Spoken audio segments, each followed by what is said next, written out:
उत्तराखंड के पहाड़ों में बसा घन गांव बाहर से शांत और साधारण दिखता था, लेकिन गांव के लोग एक अनकहा नियम मानते थे। सूर्यास्त के बाद जंगल के पार बनी पुरानी सुरंग की ओर कभी मत जाना। कहते हैं कि यह सुरंग अंग्रेजों के जमाने में बनाई गई थी, लेकिन किसी रहस्यमय वजह से अधूरी छोड़ दी गई। गांव के बुजुर्ग बताते थे कि जो भी उसके अंदर गया वह कभी वापस नहीं लौटा। युवा पीढ़ी इसे अंधविश्वास समझती थी, मगर शहर से पढ़ाई करके आए अयान के लिए यह एक चुनौती बन गई। पहला इरादा एक शाम अयान ने अपने दोस्त राघव से कहा, तुम देखना ये सब झूठ है, कल मैं खुद सुरंग में जाकर इसकी सच्चाई कैमरे में कैद करूंगा। राघव ने डरते हुए कहा, पागल हो क्या, कितनों की कहानियां सुनी हैं तुमने, वहां से लौटना नामुमकिन है। लेकिन अयान विज्ञान और तर्क पर यकीन करता था। वह मानता था कि लोग डर के कारण कल्पनाएं गढ़ लेते हैं। सुरंग के बाहर अगले दिन दोपहर हाथ में टॉर्च और कैमरा लेकर अयान अकेला जंगल की ओर निकल पड़ा।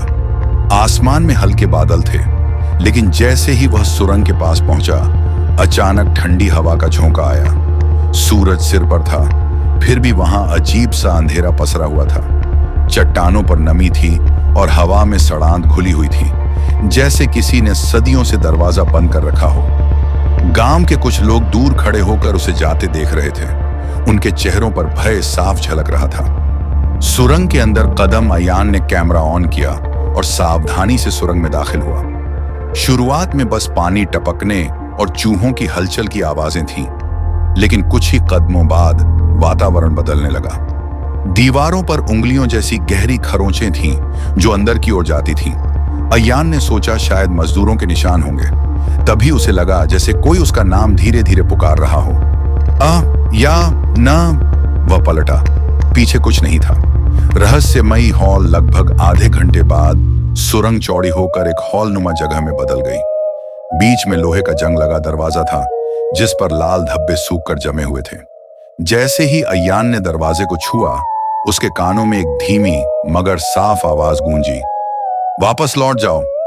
उसने कैमरे की स्क्रीन चेक की और दंग रह गया। स्क्रीन पर उसके पीछे एक औरत खड़ी थी, फटे कपड़ों में, बिखरे बालों के साथ। मगर जब उसने पीछे मुड़कर देखा, वहां कुछ नहीं था। स्क्रीन पर औरत मुस्कुरा रही थी, जबकि असल में बस खालीपन था। समय का जाल हिम्मत करके अयान ने दरवाजा खोला। अंदर जमीन पर पुरानी किताबें, टूटी घड़ियां और जंग लगे लालटेन बिखरे थे। अजीब बात यह थी कि सारी घड़ियां एक ही समय पर रुकी थीं, रात 12:17। तभी दीवार पर टंगी टूटी घड़ी अचानक अपने आप टिक टिक करने लगी। उसकी आवाज सुरंग में गूंजने लगी और हर ओर से एक ही शब्द सुनाई देने लगा, 12:17, 12:17। अयान के शरीर में झुरझुरी दौड़ गई। रास्ता बंद, वह भागकर बाहर निकलना चाहता था, लेकिन जिस रास्ते से आया था वहां अब ठोस पत्थर की दीवार खड़ी थी। उसकी सांसें तेज हो गईं। तभी उसने देखा कि टॉर्च की रोशनी में उसकी परछाई अजीब ढंग से बगल में पड़ रही थी, और फिर वह परछाई धीरे धीरे उससे अलग होकर खड़ी हो गई।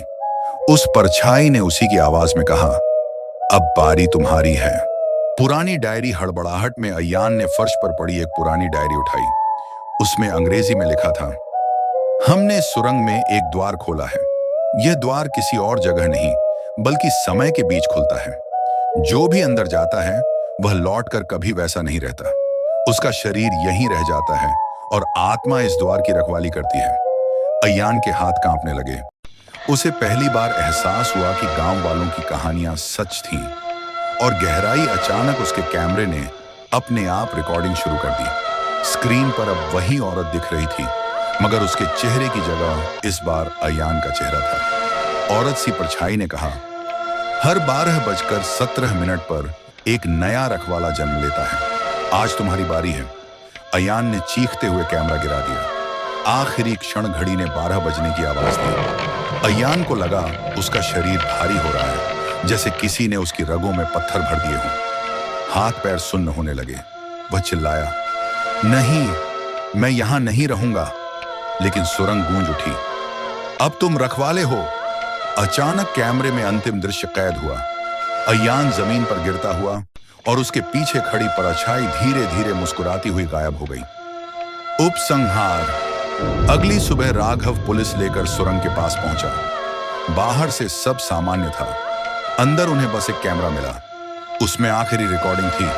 अयान कांपती आवाज में कह रहा था, अगर ये वीडियो किसी तक पहुंचे तो कभी इस सुरंग में मत आना। वीडियो अचानक काले पर्दे में बदल गया और आखिरी फ्रेम पर सिर्फ घड़ी का समय चमक रहा था, 12:17